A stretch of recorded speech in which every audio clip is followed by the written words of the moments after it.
How to do web development. In the previous tutorial, we covered basic HTML of how to put together an HTML page. We learned how to do tags, opening and closing tags. We learned kind of what some of those popular tag names are. And honestly, there's only 10 or 15 you actually need to know anyway.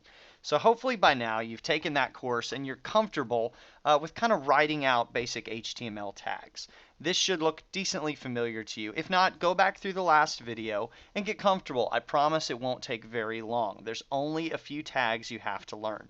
And it really feels weird at first if you're not used to writing anything that feels like code, but I promise it comes very quickly. You won't be confused for long. So what I've done here is I've taken and modified my example from the last video, and now I have my HTML with a header and a body, and in that body I have header 1, which says my website. I've got an unordered list with a link to 3 different pages, and I've got also a little bit of fake content. You'll notice this tag up here. I left this out in the last example because it didn't really apply to learning basic HTML tags, but we're going to add this at the top of every HTML page, and this just declares that the document type is HTML. And putting it like this actually means HTML5. So all you need to know is that it needs to be there at this point. It basically tells your browser, hey, we're working with an HTML5 page. What I did then is I created a new page called page2.html, and I saved it in the same folder. And then I created another page called page3.html. It's also in the same folder. And you can see here, I didn't include a full http://www.mywebsite.com. All I did is put it's called a relative link. If you don't put that full thing, it looks starting in the same folder that you're in now. And the reason we called our first page index is because index is what it's automatically going to look at when you load a website. If you go to google.com, there can be some configuration changed to make it different, but by default, a website is going to look for index.html. So one thing I changed here is the first li, if it's on the page that you're on now, there's not going to be an a tag. It's because if we're on home, we don't have to go to home, we're already there. So as you can see on home, this is not a link. Page 2 and 3 are a link, and I can go to page 2, and it loads up page 2, and now home and page 3 are a link, because home is going to index, and 3 is going to page 3. So I can now navigate between all 3 pages of my website. See, it's not too bad. I basically have a website that's up and running. It's just ugly because there's no style. So let's get into how to add style to your web page. I've saved a file called main.css. And a CSS style sheet is how we do styling. And it basically works like this. Is you have a selector, which is where we pick something we're going to add style to, and then you have a rule. The selector basically has brackets. Anything within those brackets gets applied to the selector. So the rule, you have the property that you want to change, and then the value you want to give it. And then you've got a colon, and it ends with a semicolon. This will probably be the weirdest part about CSS, is getting comfortable going selector, open some brackets, go property, colon, value, semicolon. Probably looks weird, feels like it's a lot to memorize. It's going to come really fast. Type your selector, open some brackets, pick a property, pick a value for it, you're done. So in this case, we've picked body, so anything within the body is now going to get a background of 999. We'll get into this a little bit later, but for now, that just means a background of gray. Tell you what, we'll make it black. We'll make it red for now. That's a little easier to understand. So the body now gets a background of red. You notice when I refresh, nothing happens because this style sheet is not attached at all to my page. So there's 2 ways you can get style to your page. You can start by just going style and add a style tag.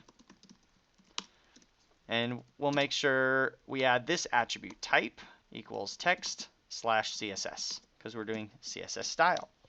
And now I can go body, background, nope, not bottom, red. Hit save. Hey, check it out. There you go. So you're thinking, why would I not clearly do it this way? This is much easier. But what if we want to type in 150 different rules and we want them to be shared between all our pages? Well, now you either have to copy paste or you put them in a separate file, which is what we're going to do here. We put background red in here, and now we can link to it. We're going to do a link, and this href is going to be, I'm going to link to styles main.css, and I need to do rel equals style sheet.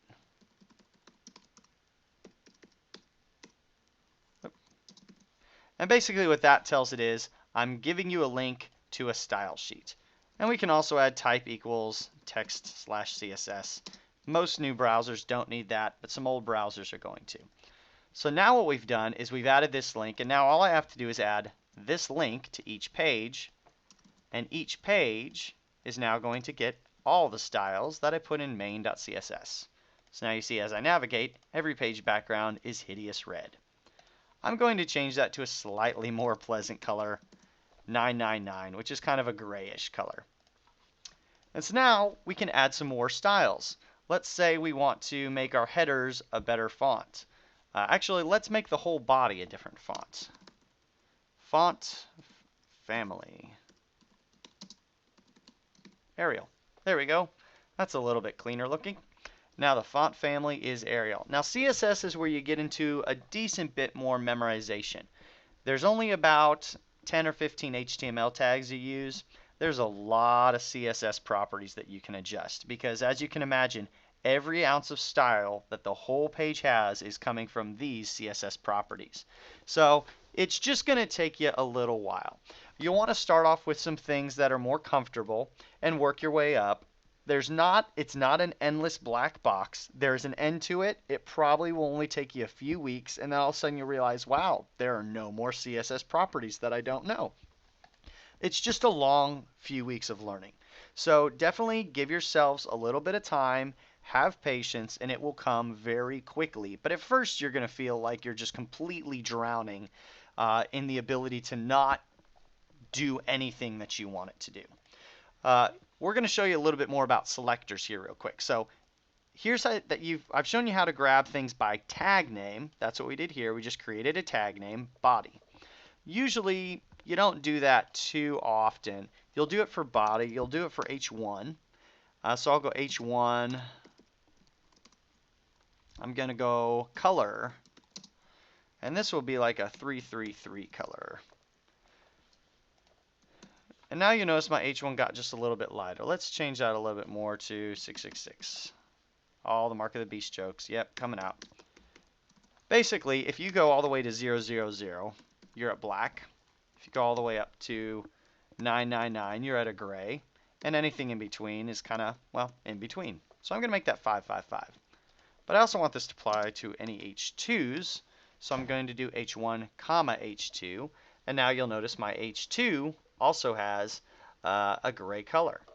I could also make this P. I want any of my paragraphs to have this. I can make this any LIs. I want my LIs to have this. I can make this any A's. I want my A's to have this. And now I've styled everything with a color of 555. I don't want my A's to do that though, so maybe I'll make my A's a different color later on. Let's make my A's a little different color. Blue. There you go. Green. Everything's green. There we go. Everything's blue. I want to change it up a little bit. So now we have every page is inheriting these styles. So it's starting to look just a little bit better. So let's go ahead and add maybe a couple more styles here. Let's give paragraphs a background color.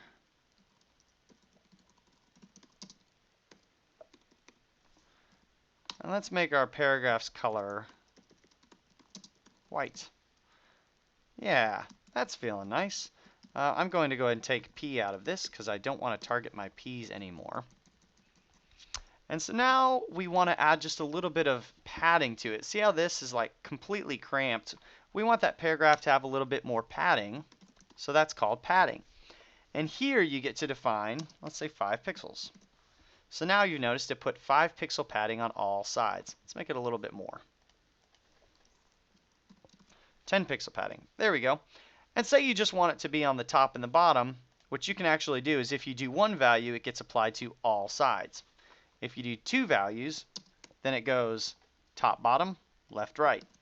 So now if I say 10 pixels, 0 pixels, top, bottom have 10, left, right have none. Well, the right goes all the way because it's filling out the page. That's something we can address later. If you do 4 values, then you're doing 1 for each side. So it goes like this. If I go 1 value, then it does all. If I do 2, then it's going top, bottom, left, right. If I do 4, then it kind of goes around clockwise, just like a clock. Starts at the top. Top, right, bottom, left. So I can actually add 4 things here. I can go 10 pixels, 10 pixels, 0 pixels on the bottom, and 0 pixels on the left. So now I have padding here, which you can't quite see because once my text gets over there, you'd be able to see it. And then I got some there. For now, we're just going to go with 10 pixels on all sides and call it a day. So now any paragraph I add on any of my pages is going to get a gray background, white text, and a nice little padding there. Here, let's experiment just to find out. Yep, there's some more page 2 content. It's nice. Everything I get throughout my entire site, every paragraph is going to have a lovely little look. Let's say my H2, I'm going to leave that right where it is. So this is kind of basically how we're going to style some things. Let's say we want just this one paragraph to have a different color to it. What do we do then? We want to give it what's considered a class. Yes, I know we're not supposed to have upper and lower class, and the classes are bad, but in this case, it's just what we're going to call it. Class secondary. Let's do that. Class secondary. Right now, nothing changed. But now I can add a rule targeting class of secondary, and I'm going to add a dot. The dot means I'm looking for a class. So anything I put in here will now override what I put in there.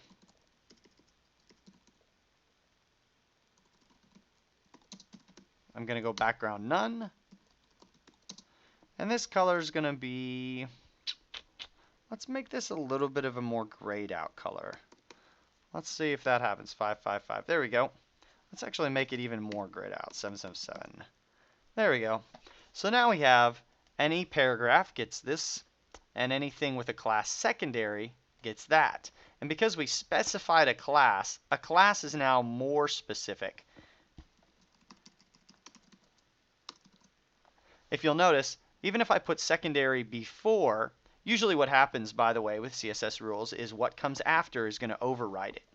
So if I add another P rule here, and this background is red, now this is overriding this because it happened after. That's why it's called cascading style sheets.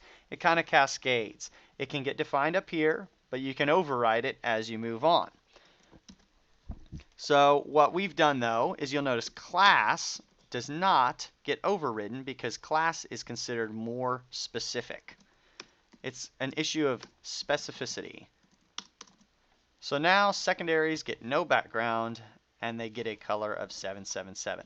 Another way that you can target things, oh yes, and a nice thing about classes is it can apply to multiple things. It can apply to this. I can also make this paragraph have a class secondary as well. So now they both have secondary. I can also make this LI right here have a class secondary, and it gets grayed out as well. It applies to anything that you add the class to. Another way that you can make a very specific issue in targeting is by ID.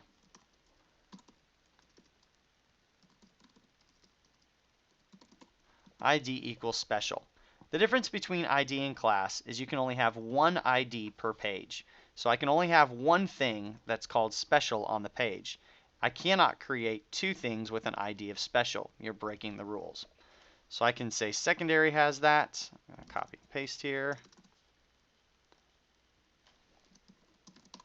And now there's something with an ID of special. And this background will be red because, after all, it's special. And now there you go. So each page can have one thing called special. But they can have as many things called secondary as they want. Usually, you'll want to class things more than you'll want to ID things. ID is only something very specific, and you know for sure there's only going to be one. A common occurrence of that is ID equals navigation. There's usually only one primary navigation on the page. So in this case, I could make my UL have an ID of nav. And that's the kind of thing that you'll usually use an ID for. IDs are a little bit faster as far as if you have 1,000 rules, IDs are going to be a little bit faster for your web page to appear, but classes are going to be a little bit slower. You usually really are not going to notice though unless you get tons and tons and tons and tons and tons of CSS classes. So here's kind of how we basically style out a web page, and in our next video we're going to cover some more advanced CSS rules.